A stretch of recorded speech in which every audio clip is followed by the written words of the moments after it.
আসসালামু আলাইকুম এভরিওয়ান, কেমন আছেন আপনারা সবাই? আশা করি সবাই অনেক ভালো আছেন। আমরা আলহামদুলিল্লাহ বেশ ভালো আছি। আজকেও আপনাদের জন্য নিয়ে আসলাম আরও একটি নতুন সুন্দর দিনের ব্লগ। দেখতে দেখতে রোজার মাস একদম কিভাবে যেন চলে গেল, তাই না? মনে হচ্ছে এই তো সেদিন প্রথম রোজার ব্লগটা শেয়ার করলাম, আর আজকে দেখতে দেখতে 28টা রোজা চলে গিয়েছে। এটা হচ্ছে 29 রোজার ব্লগটা। তো দেখতেই পাচ্ছেন সকালবেলা উঠেই আমি ঘরদুয়ার পরিষ্কার করে নিচ্ছি, প্রত্যেক দিনের যে কাজগুলি থাকে। আর এখানে প্রত্যেক দিনই আমি এগুলো পরিষ্কার করি, মোছামুছি করি, তবুও ডাস্ট পড়ে। আসলে এই জানালাটা দিয়ে অনেক বেশি বাতাস আসে, তার সাথে একটু ধুলাবালিও আসে, এজন্য প্রতিদিনই ক্লিন করতে হয়। তো এই তো এগুলো ক্লিন আপ করে আমি একটু ছাদে এসেছিলাম আজকের আবহাওয়াটা দেখার জন্য আর কিছু কাপড় মেলে দেওয়ার জন্য। তারপর যেয়ে আমি ঝটপট রান্নাবান্না শুরু করে দিব। আজকে কিন্তু ব্লগের মধ্যে আপনাদের মজাদার দুইটা রেসিপি শেয়ার করব। কবুতরের মাংসের ভুনার রেসিপি আর হচ্ছে পুঁইশাক দিয়ে বুটের ডাল রান্নার রেসিপি। আপনারা অবশ্যই লাস্ট পর্যন্ত দেখবেন, আশা করছি অনেক ভালো লাগবে ভিডিওটা আপনাদের কাছে। এই তো রান্নাবান্না করার আগে আমি সব কিছু এখানে গুছিয়ে নিয়েছি। শাকগুলোকে কেটে বেছে আগে থেকেই রেখেছিলাম, এখন শুধু ধুয়ে রান্না করব। আর এখানে আমি ডালটাকে ভেজাবো, আগে থেকে ভিজিয়ে রাখিনি, এই জন্য এখন একটু কুসুম গরম পানিতে ভিজিয়ে রাখবো যাতে করে তাড়াতাড়ি সিদ্ধ হয়ে যায়। আর এই তো বুটের ডালগুলি। আমি আগে প্রথম দিকে পুঁইশাক তেমন একটা খেতাম না, তবে এই রান্নাটা খাওয়ার পর থেকে আমার কাছে পুঁইশাক আর বুটের ডালের কম্বিনেশনটা অনেক বেশি ভালো লেগেছে, এজন্যই আপনাদের সাথে শেয়ার করছি। এই তো এখানে শাকগুলিকে ভালোভাবে ধুয়ে নিচ্ছি। আমাদের এখানে ট্যাপের পানি দিয়ে ধোয়ার পরও আমি আবার পরিষ্কার পানি দিয়ে শাকগুলো একবার ধুয়ে নিই, তার কারণ চট্টগ্রামে আমরা যে এরিয়ায় থাকি এই এরিয়ায় আপনারা হয়তো জানেন, ইতিমধ্যে খেয়ালও করেছেন, ট্যাপের পানিগুলো একদম ঘোলাটে টাইপের। আর এই তো এখন আমি বুটের ডালটা ভিজিয়ে দিলাম। বুটের ডালটাকে যারা আগে থেকে ভিজিয়ে রাখতে ভুলে যাবেন তারা এইভাবে গরম পানি দিয়ে ভিজিয়ে কিছুক্ষণ রেখে দিবেন, দেখবেন অনেক সুন্দরভাবে সেদ্ধ হয়ে যায়। এরপর রান্নার জন্য সব কিছু কাটাকাটি করে নিব। এখানে প্রথমে আমি টমেটো কেটে নিচ্ছি, তারপর পেঁয়াজ আর হচ্ছে কাঁচামরিচ, এগুলো অল্প করে কেটে তারপর আমি কবুতরের মাংসটা বসিয়ে দিব, তারপর অন্য কিছু কাটাকাটি করব। এখানে দেখতেই পাচ্ছেন আমি পেঁয়াজ আর কাঁচামরিচ আর টমেটোগুলোকে একটু মোটা মোটা সাইজ করে কেটেছি, তার কারণ হচ্ছে তেলে দেওয়ার জন্য যে পেঁয়াজ কুচিটা ওইটা আমার আগে থেকেই করা আছে, এজন্য এগুলো আমি লাস্টে যেহেতু দিব এজন্য বড় বড় টুকরা করে নিয়েছি। আর এই তো কবুতরের মাংস বসানোর জন্য প্রথমে আমি গরম মশলা দিয়ে দিয়েছি তেলের মধ্যে, আর এটা আমি সরিষার তেলে রান্না করছি। আপনারা যারা যারা কবুতরের স্মেলটা নিতে পারেন না, মানে বিভিন্ন পাখি তো বিভিন্ন রকম স্মেল থাকে একটা, ওইটা যারা নিতে পারেন না তারা এভাবে সরিষার তেলে ভালোভাবে কষিয়ে রান্না করে দেখবেন, অনেক ভালো লাগবে খেতে, আর আশা করছি ওই ব্যাড স্মেলটা আর আসবে না। আর এই তো পেঁয়াজটাকে ভালোভাবে ভাজা ভাজা করে নিয়ে তারপর আমি আদা রসুনটা দিয়ে দিয়েছি। আমি দেখেছি এভাবে পেঁয়াজটাকে ভালো করে ভাজা ভাজা করে তারপর দিলে তরকারির কালারটা অনেক সুন্দর আসে। আর পেঁয়াজটাকে খুব বেশি ব্রাউন না করে তার মধ্যেই মশলা আর পানি দিয়ে দিলে তরকারির কালার তেমন একটা ভালো আসে না, হালকা একটা রং আসে। আর এভাবে দিলে টকটকে একটা কালার আসবে। আর এরপর দিয়ে দিয়েছি পেঁয়াজ বাটা, রসুন বাটা আর কয়েকটা টমেটো, এগুলোকে আমি খুব ভালোভাবে কষিয়ে নিব। এখন মশলাগুলোকে ধীরে সুস্থে কম আঁচে কষিয়ে নিতে হবে। তারপর এখানে সব ধরনের গুঁড়া মশলা দিয়ে দিচ্ছি একে একে, হলুদ গুঁড়া, মরিচ গুঁড়া, ধনিয়া গুঁড়া আর লবণ দিয়ে অল্প করে পানি দিয়ে কষিয়ে নিব। খুব বেশি পানি দিয়ে কষাবো না, তার কারণ আমি কবুতরের মাংসটা একদম ভুনা ভুনাই রাখবো আজকে, এজন্য খুব বেশি পানির প্রয়োজন নেই।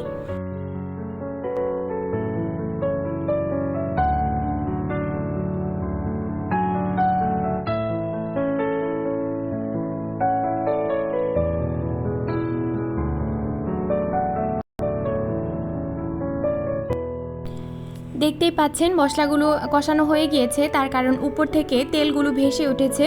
এই পর্যায়ে আমি কবুতরের মাংসটা দিয়ে দিচ্ছি।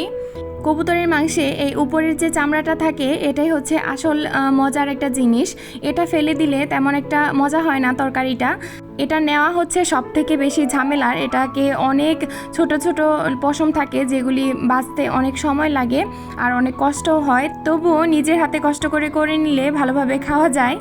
তারপর এই তো কবুতরের মাংসে দেওয়ার জন্য আস্ত কিছু রসুন আর হচ্ছে আলুটাকে আমি সেদ্ধ করে কেটে নিয়েছি, আর আস্ত রসুনগুলোকে আমি এখন ছিলে নিচ্ছি ভালোভাবে। লাস্টের দিকে এই কাঁচা পেঁয়াজ আর হচ্ছে রসুনের কোয়াগুলো দেওয়াতে অন্যরকম একটা টেস্ট চলে আসে এটাতে। রসুনের কোয়াগুলো যখন ভাতের সাথে মাখিয়ে খাবেন এরপর দেখতে পারবেন যে কত বেশি মজাদার হয় রান্নাটা। তো এই তো আমি আজকে যেহেতু এটা খিচুড়ির সাথে খাবো এজন্য অল্প করে ঝোল দিয়ে দিচ্ছি।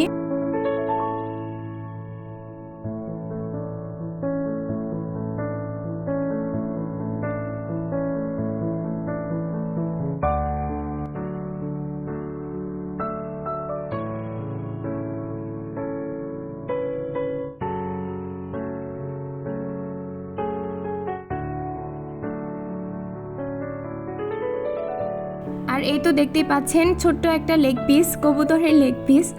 তো এটাকে বসিয়ে দিয়ে পাশে আমি পুঁইশাকগুলোকে কেটে নিচ্ছি। পুঁইশাক আমি আগেই ধুয়ে রেখেছিলাম যে ওইটাকে এখন 4 টুকরা করে নিচ্ছি।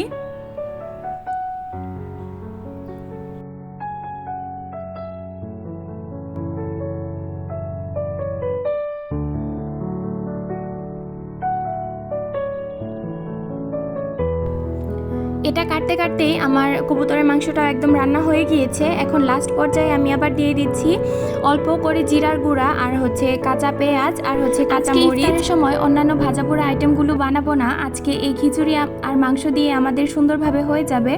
এজন্য এখানে পোলাওয়ের চাল নিয়ে নিচ্ছি দুজনের জন্য যতটুকু লাগে। তো এখানে মাংসটা একদমই রান্না কমপ্লিট। এটাকে আমি এখন নামিয়ে সাইড করে রেখে দিব।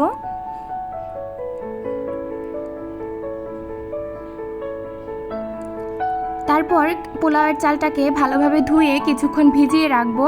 আর এটা একদম পানিতে ভিজিয়ে রাখবো না, এটাতে ধোয়ার পর যে পানিটা থাকবে ওটাতে এটা কিছুক্ষণ ভিজবে। আর এই ফাঁকে আমি হচ্ছে পুঁইশাক আর বুটের ডালটা রান্না করে ফেলবো।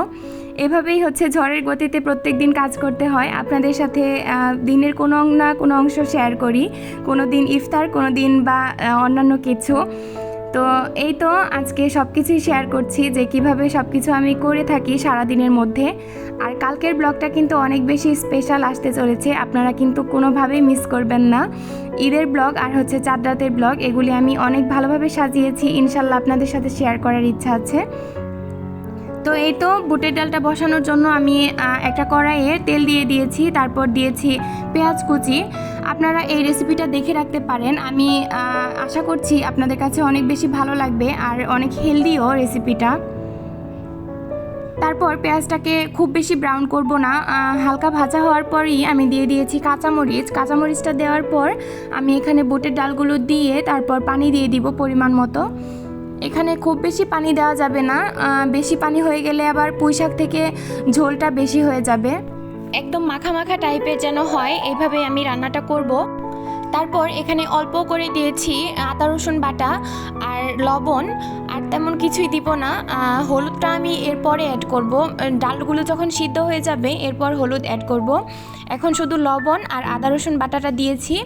তো এই তো মাঝখানে কারেন্ট চলে গিয়েছিল, তখন আমি হলুদও দিয়েছি অল্প করে 1 চামচ পরিমাণ। ডালটাকে আমি চামচ দিয়ে উঠিয়ে একটু দেখেছিলাম যে কতটুকু পরিমাণ সেদ্ধ হয়েছে। বুটের ডাল যেহেতু অনেক শক্ত একটা ডাল, এজন্য এটা অনেক বেশি টাইম নেয় সেদ্ধ হওয়ার জন্য।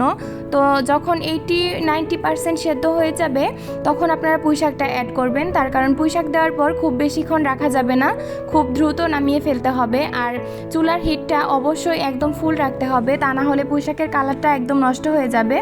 তো এই তো লাস্টে আমি কয়েকটা টমেটোও দিয়েছিলাম। আর এর থেকেও কিন্তু অনেক বেশি সবুজ সবুজ হয় আমার তরকারিটা। তবে আজকে যেহেতু ভিডিও করছি, ক্যামেরা সেট আপ করতে করতে একটু ভাবটা বেশি লেগে গেলে এটা নষ্ট হয়ে যায় কালার। তো এই তো রান্না বান্না শেষ। আজকে দুপুরে এখন গোসল করে নিব, দুপুরে আর কিছু রান্না করব না, একদম ইফতারের আগে আগে আমি খিচুড়িটা বসাবো। তো এখন রান্নাবান্না শেষ করে গোসল নামাজ শেষ করে একটু পড়তে বসেছি। আপনারা হয়তো অনেকে জানেন আমার কিছুদিন পরে একটা এক্সাম আছে, ঢাকায় যেতে হবে।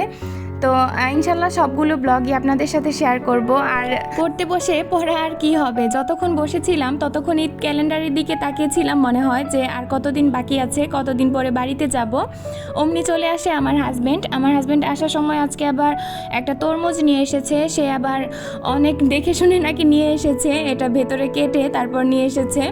তো কেটে যেহেতু এনেছে অবশ্যই লালটাই এনেছে, এটার দেখার কোনো ফ্যান্টাসি ছিল না আমার।